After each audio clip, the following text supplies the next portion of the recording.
some big news about Game of Thrones from the CTAs. So they talked about what was going on, specifically the head of programming at HBO, Casey Bloys. When are we going to see the final season of Game of Thrones? They don't have an exact date yet, but it's getting tightened up as to when it could be. Specifically, now we're looking at the first half of 2019. So a year from now, we would have seen the end of Game of Thrones, and we will be complaining about it. Who are we that you're talking about? I don't know. I'm guessing, because it's 6 episodes left. I can't imagine how they're going to tie it all together. Oh, everyone explodes. Everyone explodes. Everyone crawls out of the belly of the George dragon. R. Martin comes up and says, life is meaningless. Yep, that is exactly what happens.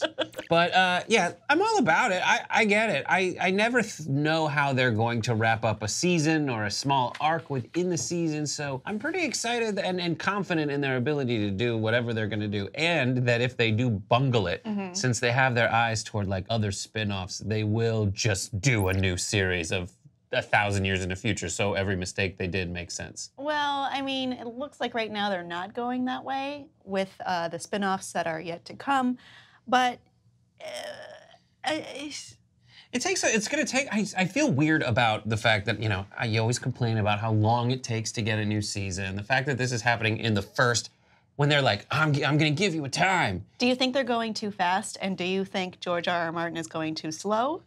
Of course, sure. Everyone complains that George R. R. Martin is going too slow. The first book came out in like 1996. No, he's been promising the next book ever since this series started, and we're not going to get The Winds of Winter before this ends, and we're definitely not going to get A Dream of Spring, which should be the last book.